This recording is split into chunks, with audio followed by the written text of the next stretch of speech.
just look around the circle, how many different people we have here tonight. We got people from all over the city. We got Emory represented. We got Agnes Scott. We got Morehouse. We got Spelman. We got Georgia State. Yeah. Am I forgetting anybody? Park Atlanta.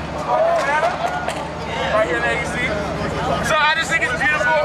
And we're all here for a beautiful cause, and it's just a great night. So. My name is Devin McLaughlin. I'm from Georgia State University. I'm a freshman.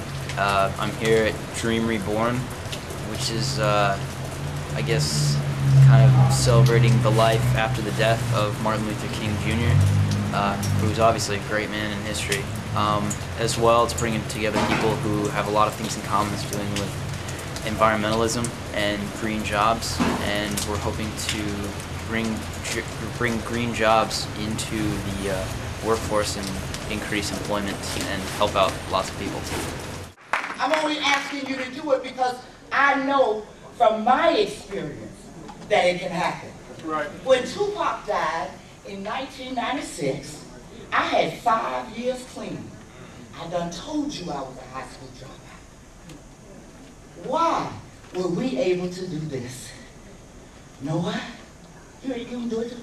You can call it whatever you want, just like that man said, but I'm gonna tell you what I call mine.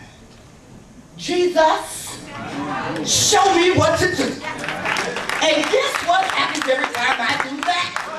I dare you to try. He shows me what to do. I'm telling you. Nobody ain't told you.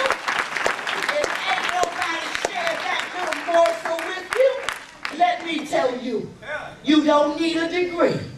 You need to ask the Lord to show you what to do next. And then you need to do the next like you believe it's gonna happen. And you just keep right on going. How's everybody? My name is Howard Robinson. I'm a senior sociology major at Morehouse College. And me and all these wonderful people, how you doing? Just left the opening ceremony for the Dream Reborn conference in Memphis, Tennessee, honoring Dr. King and commemorating the first year that he would have been dead longer than he was alive.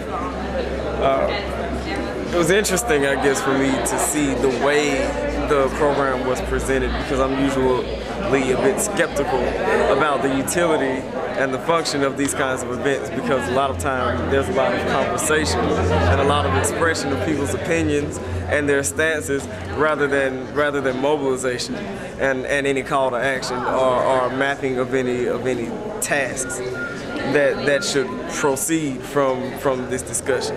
So it was interesting to come to see whether or not that would be the case this time. I didn't find as much of that as I would like to, but hopefully as the week progresses and as the event develops, then we will see more plans for action as opposed to just a statement of people's stances and opinions. So I'm still hopeful that my trip won't be in vain, and I'm still looking forward to seeing what else is in store for us. Joseph Bryant Reddix, aka Joey. I don't know, it's just kind of exciting getting into the new movement, you know, stemming from America's youth.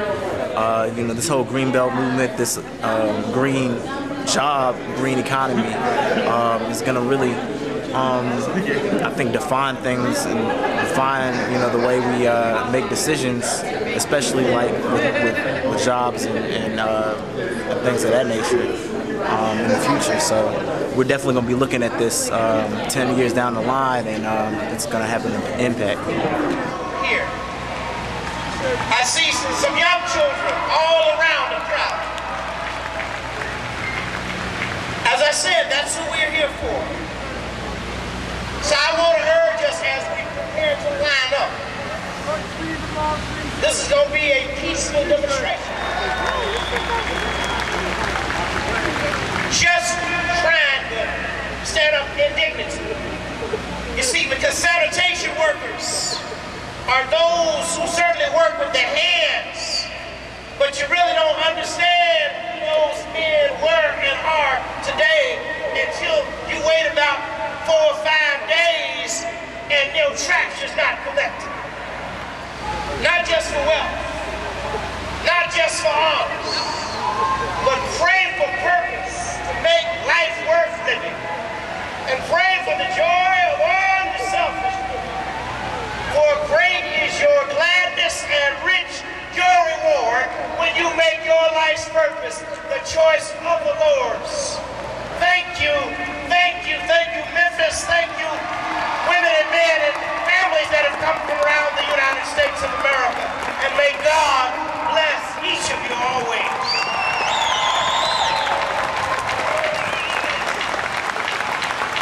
Martin Luther King III. Are you ready to march? Are you ready to recommit? Now, if anybody here cannot maintain respect, stay here. If you feel like somebody gonna step on your toe and you're gonna get an attitude, stay here. If you don't believe in king nonviolence, stay here. We are gonna march with dignity and pride. This is historic, that you can walk with Dr. King's children on this day to the site, the sacred site. Justice! Now! Justice! Now! Justice! Justice! Now!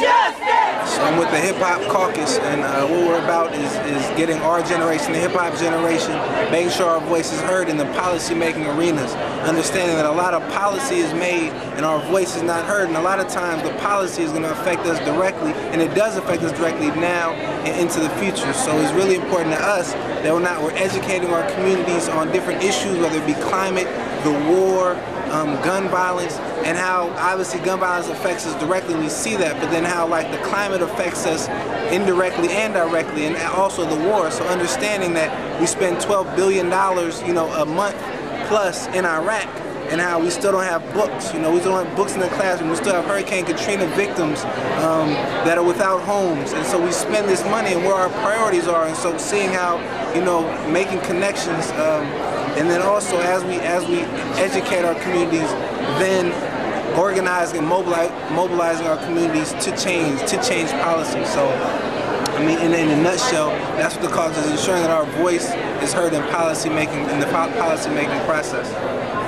All right, what's going to be your role in the new movement? In the new movement, well, first off, we are the Dream Generation. We are the Dream Reborn. And beyond that, I'm going to do what I can do in order that the next man can do what he can do, because we're all tied together entwinedly. At this point, I'm thankful, and I'm ready for us to move on to the next part of this conference. Ethan Brisby, Bryan, Texas. Here we are in Memphis, Tennessee. After seeing the monumental celebration, commemoration of Dr. King's legacy, I feel as though all of us can agree the dream is reborn. Okay, I'm done.